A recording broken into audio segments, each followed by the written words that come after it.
Hello students, welcome back to our channel மாணக்கராசிரியர். இன்னைக்கு இந்த வீடியோவில் 12th standard Tamil public examination March 2025க்கான பேப்பர் ப்ரெசன்டேஷன் வீடியோ தான் பார்க்க போகிறோம்.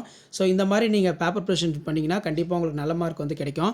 ஸோ இது வந்து பார்த்தீங்கன்னா ஏற்கனவே நடந்த ஒரு பப்ளிக் எக்ஸாமினேஷனுடைய அஃபிஷியல் ஒரிஜினல் ஆன்சர் கீ தான்.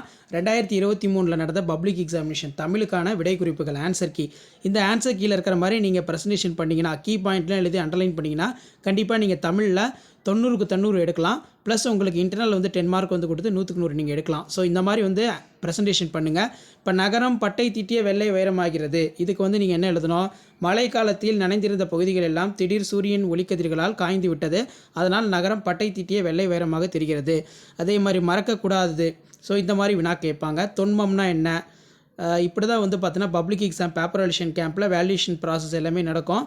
ஸோ எப்படி வந்து மார்க் வந்து பிரித்து கொடுக்குறாங்க? இப்போ பகுபத உறுப்பினருக்கு பிரித்து காட்டுறதுக்கு 1 மார்க்கு, அந்த சந்தி, பெயரச்சம், இறந்த கால இடைநிலை இதெல்லாம் எழுதுறதுக்கு எப்படி வந்து மார்க் கொடுக்குறாங்க அப்படின்னு சொல்லி நீங்கள் ஜஸ்ட் அனலைஸ் பண்ணலாம். பாஸ்போர்ட்டுங்கிறது கடவுச்சீட்டு, அதே மாதிரி ஃபோல்டருங்கிறது வந்து பார்த்திங்கன்னா மடிப்புத்தாள், கோப்புரை, இந்த மாதிரி வந்து பார்த்திங்கன்னா விடைகள்லாம் வந்து கொடுக்கப்பட்டிருக்கு. இதில் இருக்கக்கூடிய குருவினா ஆகட்டும், சிறுவினா ஆகட்டும், நெடுவினா ஆகட்டும், இதில் இருக்கக்கூடிய கீ ஆன்சரை பேஸ் பண்ணி அழகாக நீட்டாக எழுதி ப்ரெசன்டேஷன் பண்ணுங்கள். அடுத்தடுத்து previous year exam public examination 12th standard தமிழோடைய கீ ஆன்சர் எல்லாமே வந்து பார்த்தீங்கன்னா நான் அப்டேட் பண்ணுவேன். அந்த கீ ஆன்சர்லாம் ஒரு டைம் நல்லா ஒரு கிளான்ஸ் நல்லா பார்த்துட்டு போங்க. கண்டிப்பாக இந்த கீ ஆன்சர் பேஸ் பண்ணி நீங்கள் எழுதுனீங்கன்னா நல்ல மார்க் வாங்கலாம். மெயினாக தமிழ் பொறுத்த வரைக்கும் பிழைகள் இல்லாமல் எழுத கற்றுக்கோங்க. பிழைகள் வந்து பார்த்தீங்கன்னா இருக்கக்கூடாது.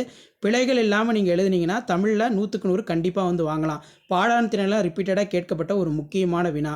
ஸோ அதே மாதிரி கீழே வந்து கவிதையின் நடையினை கட்டமைக்கும் அழகியல் கூறுகள் 6 மதிப்பெண் வினாக்கள்லாம் கொடுக்கப்பட்டிருக்கு. திருக்குறள் ஒரு வாழ்வியல் இலக்கியம், இது வந்து முக்கியமான வினா. நெக்ஸ்ட்டு வந்து பார்த்திங்கன்னா நெகிழி தவிர்த்து நிலத்தை நிமிர்த்து, சரியான கலந்துரையாடல் கருத்து தொகுப்பின் இருப்பின் முழு மதிப்பெண் வழங்க சொல்லியிருக்காங்க. ஸோ இப்படி தான் வந்து பப்ளிக் எக்ஸாமினேஷனோட கீ ஆன்சர் வந்து பார்த்தீங்கன்னா இருக்கும். ஸோ கீ ஆன்சர் யூஸ்ஃபுல்லாக இருந்தால் வீடியோக்கு ஒரு லைக் கொடுங்க. மறக்காத வீடியோ ஃப்ரெண்ட்ஸுக்கு ஃபார்வர்ட் பண்ணிட்டு பாருங்கள். மனப்பாட பகுதியும் வந்து பார்த்தீங்கன்னா கொடுக்கப்பட்டிருக்கு. தேங்க்யூ.